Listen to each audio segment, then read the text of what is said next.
দাদা তুমি কত ইয়ার এজ থেকে জিম যাও? আমি 13 ইয়ার এজ থেকে জিম যাই, এখনো যাচ্ছি। যতদিন বেঁচে থাকবো ততদিন যাব। দাদা তোমার ফার্স্ট গার্লফ্রেন্ডের নাম কি? আশা করছি উত্তর পেয়ে গেছো। দাদা বেস্ট অ্যাফোর্ডেবল একটা, আর আমি পড়বো না, এবার তোমরাই পড়ো কোয়েশ্চেনটা। তুই তোর টিচারের নাম্বারটা আমাকে দিবি, আমি তোকে 17 থেকে 19 বছর বয়সের মধ্যে কি খেতে হয় না খেতে হয় তোর টিচারকে সব কল করে বলে দেবো। Thank you. ডিসিপ্লিনের মধ্যে কিভাবে থাকবো, এনি টিপস? তো দেখো, ডিসিপ্লিনে থাকার টিপস তো সেরকমভাবে হয় না। যদি তোমার কোনো কিছু পাওয়ার খিদে থাকে তাহলে তুমি সেটার জন্য এত মেহনত করবে, এত খাটবে না, এমনি পেছনে ঘুরে দেখবে লাইফটা এমনি ডিসিপ্লিনের মধ্যে পরিণত হয়ে গেছে। তো এটার জন্য কাউকে তোমাকে টিপস দিতে হবে না, কাউকে তোমাকে মোটিভেট করতে লাগবে না, তুমি এমনি এমনি পারবে। শুধু সেই খিদেটা রাখো, সেই জিনিসটা পাওয়ার খিদে রাখো, এমনি দেখবে অলরেডি সব কিছু ডিসিপ্লিনের মধ্যে চলে আসবে। Thank you. ব্রেকআপের কারণ কি ছিল, if you don't mind? Mind থেকেই তো কোনোদিন কাজ করিনি ভাই। যদি মন থেকে না কাজ করে মাইন্ড থেকে কাজ করতাম তাহলে আজকে আমাকে এই দিন দেখতে হতো না, আর তোমরাও এরকম কোয়েশ্চেন আমাকে করতে না। Thank you. সৌমিতি কোথায়? সৌমিতি আমার পকেটে আছে ভাই। সৌমিতি কোথায় থাকবে? ওর বাড়িতে থাকবে, আমি আমার বাড়িতে আছি। ও নিজের ফ্যামিলির সাথে হ্যাপি আছে, আমি আমার ফ্যামিলির সাথে হ্যাপি আছি। আমার ব্যাপারে কোনো কিছু জানার হলে আমাকে জিজ্ঞাসা করো, ওর ব্যাপারে কোনো কিছু জানার হলে ওকে জিজ্ঞাসা করো। তো আমরা দুজন রিলেশনে ছিলাম, এখন নেই, আলাদা আছি। এইসব প্রশ্ন প্লিজ কেউ জিজ্ঞাসা করো না। আশা করছি তোমরা এতদিন ধরে দেখছো আমাকে সোশ্যাল মিডিয়াতে, তোমরা সবাই সব কিছু জানো। Thank you.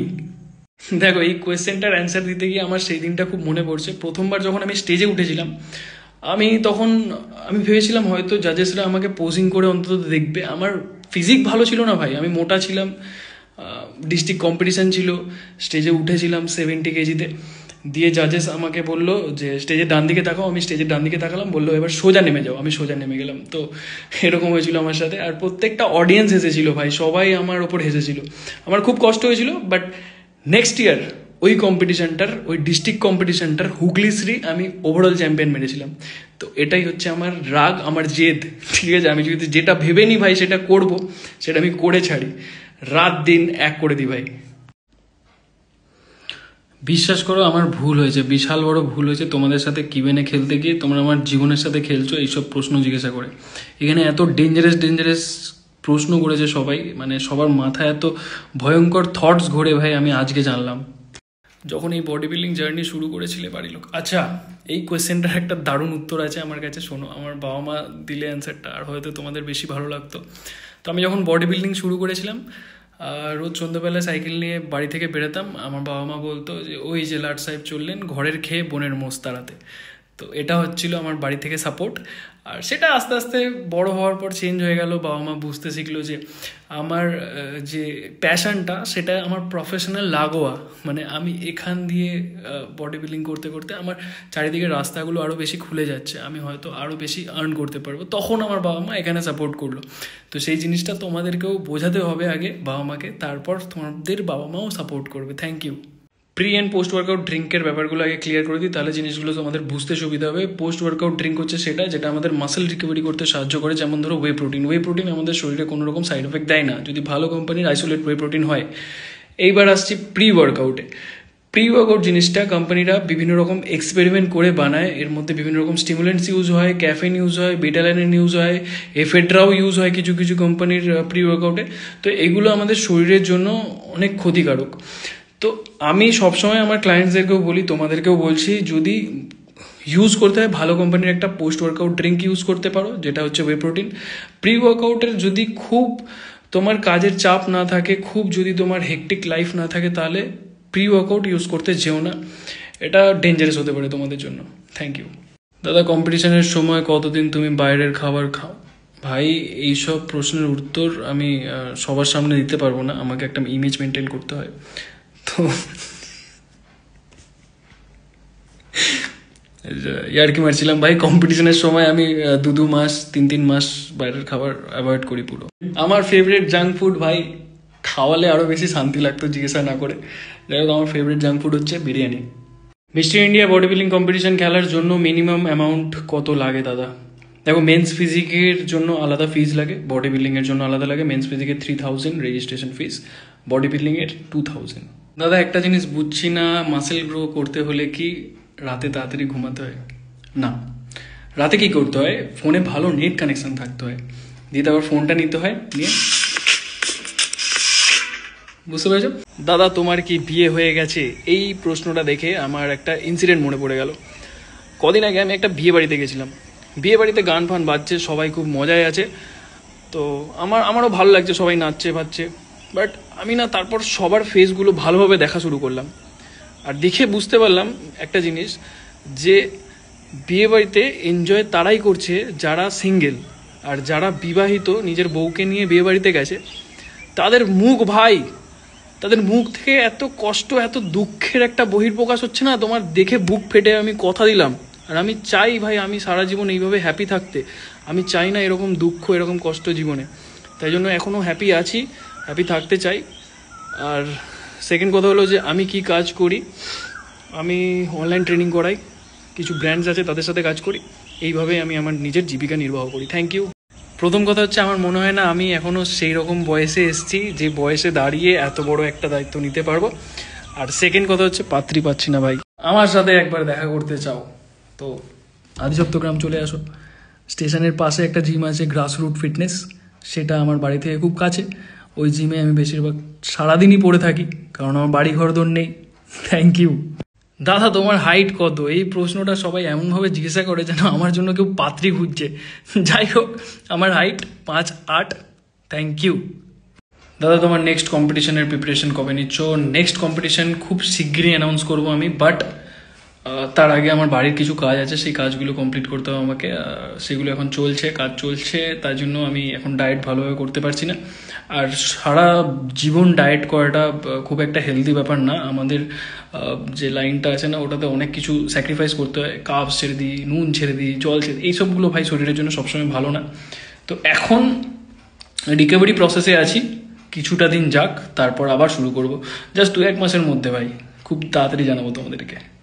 তো এই কোয়েশ্চেনটা জাস্ট একটা নমুনা হিসেবে নাও, এরকম টাইপের কোয়েশ্চেন আমার কাছে 1000টা এসছে, ঠিক আছে, আমার রিলেশনশিপ নিয়ে, আমার ব্রেকআপ হওয়ার কারণ নিয়ে। তো এইগুলো আমারও ভুল আছে, আমি তোমাদের এইগুলোর উত্তর দিইনি কোনোদিন, তাই জন্য তোমরা জিজ্ঞাসা করো অনেকেই। তো দেখো ব্যাপারটা হচ্ছে যে একটা রিলেশনশিপে দুজন থাকে, যখন রিলেশনশিপটা টক্সিক হয়ে ওঠে দুজনেরই থাকা সম্ভব হয়ে ওঠে না। আর মেন জিনিস হচ্ছে যেখানে মিসআন্ডারস্ট্যান্ডিং, ভুল বোঝাবুঝি, কথা কাটাকাটি হয়, সেখানে থাকা সম্ভব হয়ে ওঠে না। তারপর হচ্ছে যার সাথে তুমি থাকবে সারা জীবনটা, যদি তুমি হ্যাপি না থাকতে পারো সারা জীবন, এমনি আমরা অনেক গরিব ঘর থেকে বিলং করি, অনেক কষ্ট করে অনেক কিছু করে নিজেকে দাঁড় করানোর চেষ্টা করছি, তারপর যদি বাড়িতে এসেও আর একটা কষ্ট হয়, যার সাথে সারা জীবন থাকবো তার সাথে থেকেও যদি আমাকে কষ্ট সহ্য করতে হয়, তাহলে আর সেখানে না থাকাটাই উচিত আমার মনে হয়। ভাবলাম সুযোগ পেয়েছি উত্তরটা দিয়ে দিই, যাতে তোমরা এই মে মাসে আমাকে সবাই উইশ করো। আমার এজ হচ্ছে 25+, মানে এই মে মাসে আমার 26 হবে। 1999 6th মে আমার ডেট অফ বার্থ। তো 6th মে সবাই উইশ করে দিও। দাদা তোমার মতো দাড়ি কি করে ঘন করব? দাড়ি না, দাড়ি ঘন করার জন্য তোমাকে হাতের তেলে 2 ফোঁটা বোরোলিং আর 2 ফোঁটা পোলিও নিয়ে মুখে ঘষতে হবে, আর পারলে একটুখানি হয়ে যাবে ভাই দাড়ি। দাদা বডি বিল্ডিং কমিউনিটিতে তোমার আইডলকে? দেখো আমাদের কমিউনিটিতে আমার আইডল বলে সেরকম কেউ নেই, কারণ আমাদের কমিউনিটিতে সবাই সবার পেছনে কাটি করতে ব্যস্ত থাকে। হ্যাঁ, তবে একজনকে থেকে বডি বিল্ডিং শুরু করেছিলাম, তার নাম হচ্ছে রূপম চক্রবর্তী।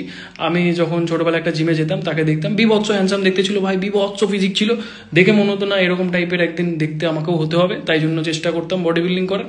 আর হ্যাঁ, সেই দাদার আশীর্বাদ এখনও আমার সাথে আছে, তিনি এখনও আমার সাথে ওয়ার্কআউট করেন, প্রচুর ফাজলামো মারি ভাই, এখনও তাকে দেখতে বহুত হ্যান্ডসাম। তোমরা যারা রাস ফিটনেসের নাম শুনেছো, ওয়েস্ট বেঙ্গলের সব থেকে বড় জিম ছিল, সেই জিমের টেকনিক্যাল হেড ছিলেন তিনি, ঠিক আছে। তো যারা পুরনো বডি বিল্ডার্সরা আছে তারা সবাই ওনাকে চিনবে, বাট তোমরা যারা নতুন বিগিনাররা আছো তারা হয়তো অর্ধেকের বেশি কি 90% লোকজন চিনবে না, বাট তিনি বিশাল পপুলার ভাই। ফার্স্ট কথা তো হচ্ছে বডি বিল্ডিংটা আমার প্রফেশন না, এটা আমার প্যাশন। এখনও পর্যন্ত ওয়েস্ট বেঙ্গলে কেউ শুধু বডি বিল্ডিংটাকে করে নিজের প্রফেশন বানাতে পারেনি সেটাকে, কারণ বডি বিল্ডিং স্টেজে যেটুকুনি টাকা দেওয়া হয় সেটা হয়তো আমাদের 2-3 দিনের খরচা। যাই হোক, এটা আমাদের প্যাশন।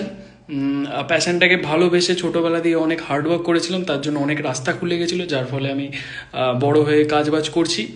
এখন করছি না, এখন বেকার আমি, সেটা আলাদা ব্যাপার।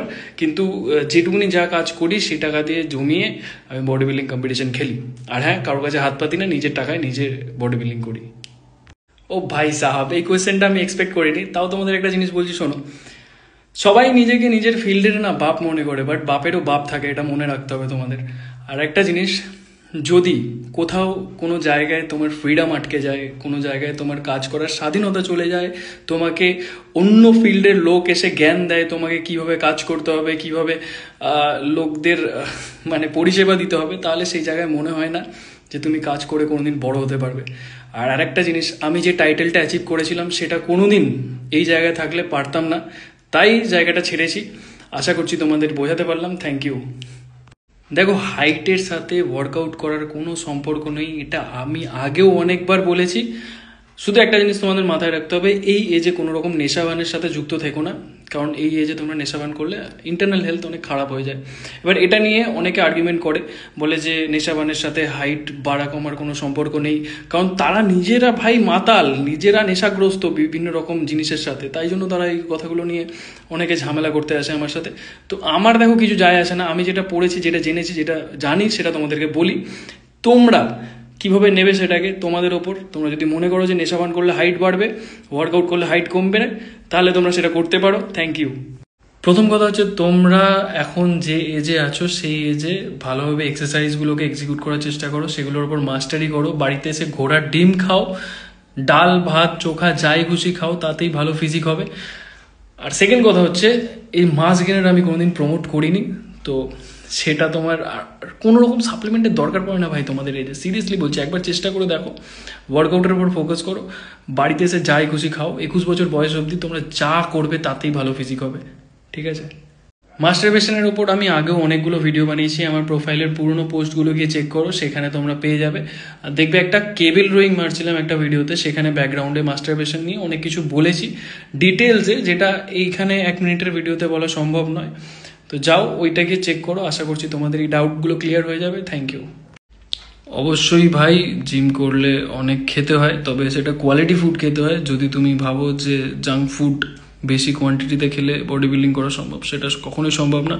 আর মিডিল ক্লাস বলে কিছু হয় না ভাই। আমিও যে ফ্যামিলি থেকে উঠে আজকে বডি বিল্ডিং করছি, সেখান দিয়ে দাঁড়িয়ে যদি অন্য কেউ থাকতো হয়তো অনেকদিন আগে হার মেনে যেত, বাট আমি তখনও চেষ্টা করতাম, এখনও চেষ্টা করে যাচ্ছি। আর আমার চেষ্টা করার সময় না আমি কখনো ভাবি না যে আমার কাছে কি নেই, আমি ভাবি যে আমাকে কি করতে হবে, এটা ভেবে আমি সেই কাজটা করে যাই। Thank you. দেখো, আমার অনলাইন ট্রেনিংয়ের ফিজ হচ্ছে 5000 মান্থলি, আমি মাসে 4টে করে ক্লাস করাই। আর 6 মান্থের চার্জেস হচ্ছে 25,000। এই চার্জেসটা থেকে আমি 1 টাকা কম নিই না ভাই, কারণ এটা আমার নলেজের ফিজ। আমি কোনো রকম ব্যবসাদার না, না আমি কোনোদিন কাউকে সাপ্লিমেন্ট বিক্রি করি, না আমি কাউকে মেডিসিন বিক্রি করি। আমি আমার নলেজের ফিজটা চার্জ করি। যদি তোমরা দিতে পারো তাহলে করো, না হলে করো না, এরকম টাইপের।